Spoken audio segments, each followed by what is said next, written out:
Namaste, my name is Sanat Kumar. Welcome back to the Manana Podcast. Manana is a Sanskrit word that means reflection or contemplation. In this podcast, I'll be sharing my deep, insightful reflections for you to contemplate and hence live a life of fulfillment. I hope you find great value in today's episode. In the last two episodes, we saw tools to overcome not so good times or low mental states. In this episode, we'll see how we can protect our mental health and mindset. In this modern digital era, protecting one's mental health has become and is becoming very crucial. The world around us is rapidly evolving, but we feel like we are not enough. Thanks to social media now, that it's very easy for us to fall into the trap of comparing each other's lives. And that has led to a lot of mental health issues. Many youngsters, especially, as I've noticed, who've been through the conventional education system, not aware of the big picture, are failing to accept the reality due to their incompetence, which is of course a result of complete reliance on the skewed system, which we've already talked about in the episode Tragic Drama. And in this age, not only are we comparing and feeling disappointed, but sometimes we tend to think about achieving something through the hacks path. We tend to overlook and give up on our integrity and other important aspects of our life for increments in mere metric measures like money and fame. The path of truth and dharma is the harder one and requires a lot of effort on one's part. Due to this, we may start questioning truths and our strongly held beliefs like good begets good, dharmo rakshati rakshitaha, etc. And that's why protecting our mindset has also become very incredibly important. So, here are a few ways we can protect our mental health and mindset. 1. Remove negative person, words and actions. Here, negative implies anything that makes you feel utterly helpless and uninspired afterward. Avoid such people, words and actions. If it's a family member with whom you stay, make them understand clearly that their words or behavior is making you unhappy.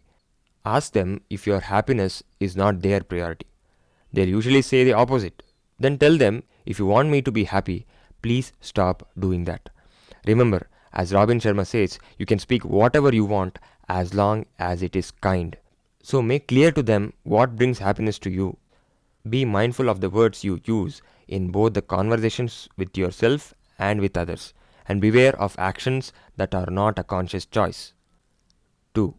Accept through awareness. Some people choose to be hurtful to others with their words or actions. It has become their nature. Accept that. It is in no way depicting your weakness or lack of whatever they are trying to imply. This is for your secondary or tertiary circle of people, not the closest ones. For the closest ones, as mentioned in the previous point, make them clear about what behavior of theirs makes you stressed. Remember, protecting our mental health and mindset is far more important than the relationships that are being a threat to the same. I'm especially talking about the secondary and tertiary circles. 3. Consume healthy. Not just food.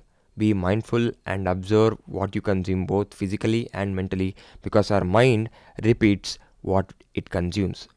Mainly what content you consume, be it in the format of videos, blogs, newspapers, podcasts, books or movies. If you can, avoid the newspaper totally.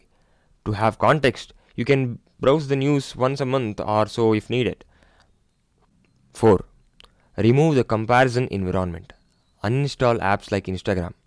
You may choose to download it whenever you want to post something and uninstall it immediately afterward.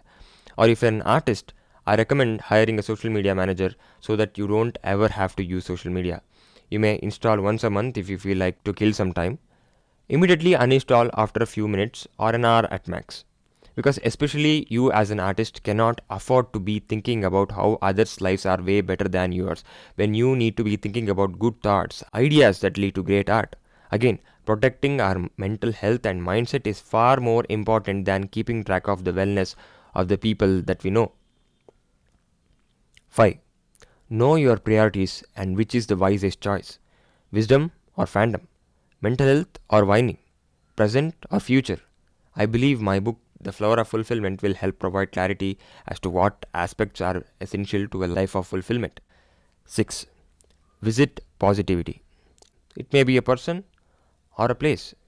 Which person that you know of is a lot wiser, creative, successful, free? I mean, not in time. He or she is free in terms of his or her heart, way lighter, right? And overall fulfilled than you are. Go and meet that person if possible. Or you can chat or call that person too. What places that you know of had a positive effect on you in your previous visit? Go visit that place. And if you are blessed to be born in the land of Bharat, you know we have a lot of consecrated spaces. Visiting such places, especially places that resonate with you, that is, places that you like, can do a lot for one's mental health and mindset. 7. Replace whining with gratitude. Gratitude is a super powerful tool in dealing with mental health and mindset. Having a daily habit of gratitude journaling or prayer, or you can combine gratitude as part of your meditation or something like that. But what is more important is to remember to switch to gratitude when one's mind starts to tend towards compulsive comparing and complaining. If you are in a low mental state right now, I recommend you to listen to the last 2 episodes, that is feeling low, listen to this, and the episode 4 essential tools for mental health recovery, and then listen to this episode again. And as I mentioned in the last episode too, if you would like to share your situation and reflect on it together, please feel free to ping me. I hope you received excellent value in today's episode.